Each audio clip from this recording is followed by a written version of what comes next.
Lệnh ngừng bắn giữa Israel và Hezbollah có hiệu lực trong những giờ đầu tiên, người dân Lebanon bắt đầu trở về nhà. Một lệnh ngừng bắn giữa Israel và nhóm vũ trang Hezbollah của Lebanon đã có hiệu lực vào thứ Tư sau khi hai bên đạt được thỏa thuận do Hoa Kỳ và Pháp làm trung gian.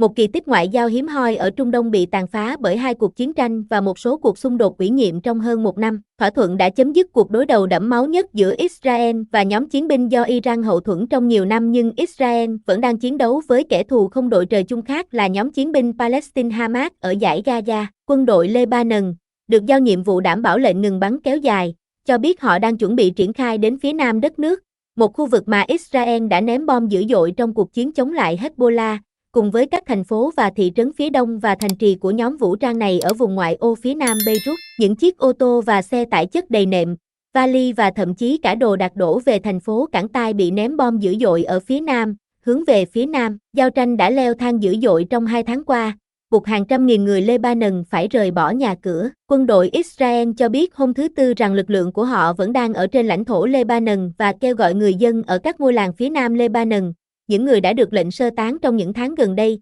hãy hoãn việc trở về nhà cho đến khi có thông báo mới từ quân đội Israel. Quân đội Israel đã tiến sâu khoảng 6 km, 4 dặm, vào Lebanon trong một loạt các cuộc tấn công trên bộ được phát động vào tháng 9. Israel cho biết họ đã xác định được các điệp viên Hezbollah đang quay trở lại các khu vực gần biên giới và đã nổ súng để ngăn họ đến gần hơn. Không có dấu hiệu nào cho thấy vụ việc sẽ làm suy yếu lệnh ngừng bắn. Thỏa thuận này hứa hẹn sẽ chấm dứt xung đột xuyên biên giới Israel-Liban đã giết chết hàng nghìn người kể từ khi bùng phát bởi cuộc chiến ở Gaza vào năm ngoái, là một thành tựu lớn đối với Hoa Kỳ trong những ngày cuối cùng của chính quyền Tổng thống Joe Biden. Các nỗ lực ngoại giao hiện sẽ chuyển sang Gaza bị tàn phá, nơi Israel đã tuyên thệ sẽ tiêu diệt Hamas, tổ chức đã lãnh đạo các cuộc tấn công vào cộng đồng người Israel vào ngày 7 tháng 10 năm 2023. Israel cho biết mục tiêu quân sự của họ ở Lebanon là đảm bảo sự trở về an toàn của khoảng 60.000 người Israel đã chạy trốn khỏi cộng đồng của họ dọc theo biên giới phía Bắc khi Hezbollah bắt đầu bắn tên lửa vào họ để ủng hộ Hamas ở Gaza.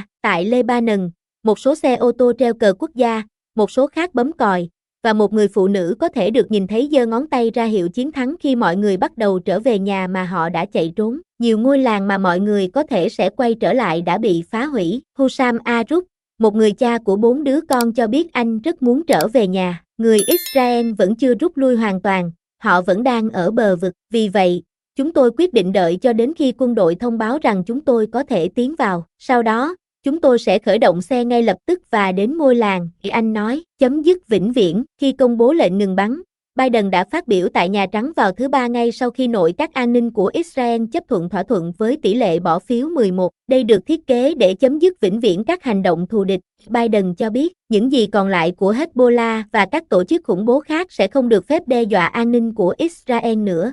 Biden cho biết Israel sẽ dần rút quân trong vòng 60 ngày khi quân đội Lebanon kiểm soát lãnh thổ gần biên giới với Israel để đảm bảo Hezbollah không xây dựng lại cơ sở hạ tầng ở đó sau một cuộc chiến tốn kém. Ông cho biết chính quyền của ông cũng đang thúc đẩy lệnh ngừng bắn khó nắm bắt ở Gaza. Quan chức Hamas Sami Abu Yuri nói với Reuters rằng nhóm này đánh giá cao quyền của Lebanon trong việc đạt được một thỏa thuận bảo vệ người dân của mình và hy vọng có một thỏa thuận chấm dứt chiến tranh ở Gaza. Cố vấn an ninh quốc gia Jake Sullivan cho biết Hoa Kỳ sẽ bắt đầu thúc đẩy lệnh ngừng bắn ở Gaza vào thứ Tư, nhưng nếu chưa có một thỏa thuận tương tự nào ở Gaza, nhiều cư dân cho biết họ cảm thấy bị bỏ rơi. Chúng tôi hy vọng rằng tất cả các nước Ả Rập và phương Tây, và tất cả những người có trái tim và lương tâm nhân hậu hãy thực hiện lệnh ngừng bắn ở đây vì chúng tôi đã mệt mỏi.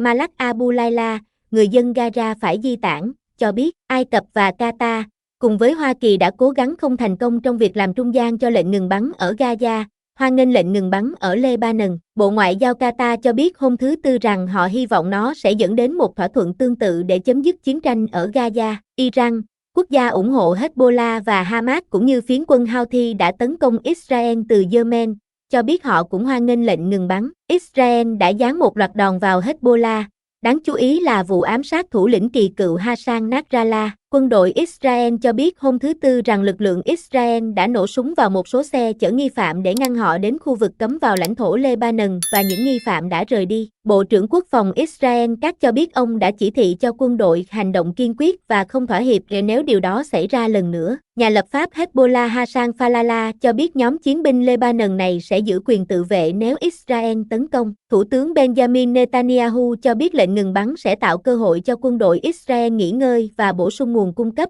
đồng thời cô lập Hamas. Chúng tôi đã đẩy lùi họ, Hezbollah, hàng thập kỷ. Chúng tôi đã tiêu diệt Nasrallah, trục của trục. Chúng tôi đã tiêu diệt những thủ lĩnh cấp cao của tổ chức này. Chúng tôi đã phá hủy hầu hết các tên lửa và rocket của họ, ông nói.